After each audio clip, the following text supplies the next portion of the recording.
Hello everyone, एक बार फिर से आप सभी का स्वागत है आपका अपने इस यूट्यूब चैनल एजुकेशनल गैलरी में। दोस्तों, जैसा कि आप थंबनेल देख रहे हैं, बीपीएससी जो है साइंस प्रश्न कहाँ से पूछती है।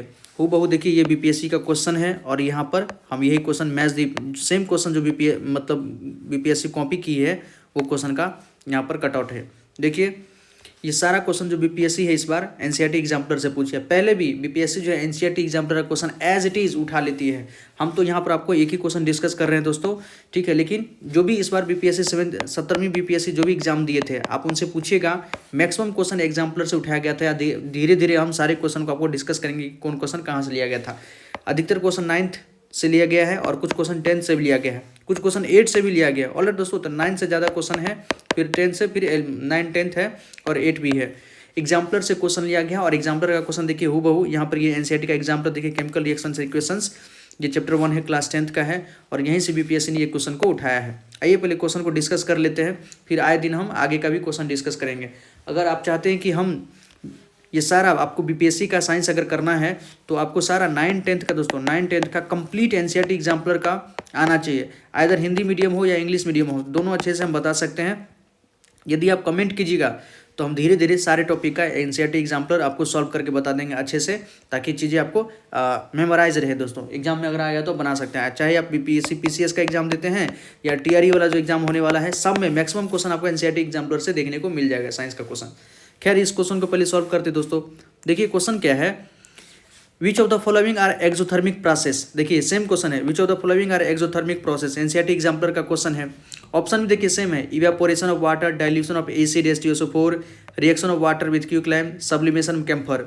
सेम ऑप्शन है दोस्तों, यहाँ भी बस ऑप्शन को यहाँ पर चेंज कर दिया गया है। अगर कोई याद करके जाएगा तब तो दिक्कत है, लेकिन यदि आप पढ़ के गए हैं तो आसानी से क्वेश्चन बना जा सकता है। देखिए इसमें से पूछ रहा है कि एक्सोथर्मिक प्रोसेस कौन है। एक्सोथर्मिक मतलब जिसमें हीट रिलीज होता है दोस्तों, हीट एब्जॉर्ब नहीं। यहाँ पर ऐसा रिएक्शन जिसमें हीट रिलीज हो उसको हम एक्सोथर्मिक रिएक्शन कहते हैं। ऑलराइट, देखिए evaporation of water, evaporation water ना हीट लेता है, इवेपोरेशन कॉजेज कूलिंग। इवेपोरेशन एक बड़ा अच्छा स्टेटमेंट है कि इवेपोरेशन कॉजेज कूलिंग। इवेपोरेशन से देखिए, इवेपोरेशन के बाद क्या ठंडा फील होता है, तो क्या होता है, सराउंडिंग से हीट लेता है दोस्तों, और जो हीट ले उसको क्या कहते हैं, एंडोथर्मिक। तो ये तो हमारा नहीं होगा।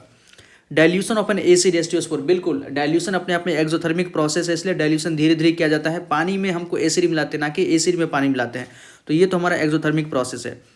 Reaction of water with quicklime, quicklime क्या होता है, कैल्शियम ऑक्साइड। देखिए ये हमारा क्विकलाइम होता है दोस्तों, कैल्शियम ऑक्साइड में जब हम पानी मिलाते हैं, यही हमारा चूना होता है।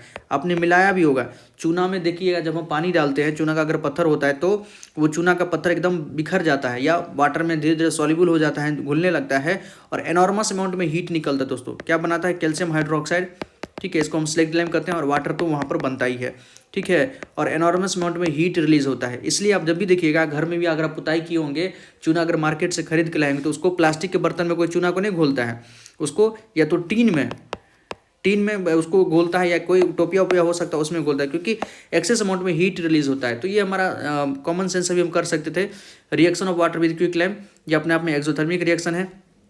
सब्लिमेशन ऑफ कैम्फर, कैम्फर का जो सब्लिमेशन ये हीट लेता है दोस्तों, ये हीट लेता है तो एंडोथर्मिक हो गया, ये भी नहीं होगा। हमसे पूछा एक्सोथर्मिक प्रोसेस कौन कौन है, तो 2 और 3, तो इसलिए हमारा आंसर क्या होगा, 2 और 3। और वही क्वेश्चन सेम क्वेश्चन यहाँ भी है, बस ऑप्शन चेंज है। Reaction of water with quicklime exothermic है, dilution of an acid exothermic है, तो 1 और 2 सही होगा दोस्तों। कौन होगा, 1 और 2। तो बीपीएससी हम आपको एक ही क्वेश्चन यहाँ पर दिखाएं दोस्तों, धीरे धीरे हम बहुत सारा क्वेश्चन दिखाएंगे आपको।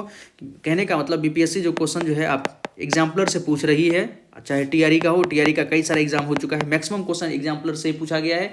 1-2 क्वेश्चन डायरेक्ट पूछ देती है, ठीक है, वो तो आपको पता ही होगा, लेकिन जो भी कंसेप्चुअल क्वेश्चन होता है वो एनसीईआरटी एग्जाम्पलर से ही पूछा गया। तो आपको एनसीईआरटी एग्जाम्पलर अच्छे से करके जाना चाहिए। आप आइदर हिंदी मीडियम हो या इंग्लिश मीडियम हो, अगर आपको एनसीईआरटी एग्जाम्पलर पढ़ना है, सॉल्यूशन उसका जानना है, तो कमेंट सेक्शन में लिखिएगा, हम आपको बताएंगे। ठीक है दोस्तों, तो मेरा चैनल को आप सब्सक्राइब कर लीजिए और अपने पास रखे रहिए। कोई भी अगर नोटिफिकेशन वगैरह आएगा, कोई भी हम कुछ नया अपडेट अगर साइंस से रिलेटेड टॉपिक सॉल्व करेंगे तो आपको चला जाएगा। बहुत बहुत धन्यवाद दोस्तों, जय हिंद।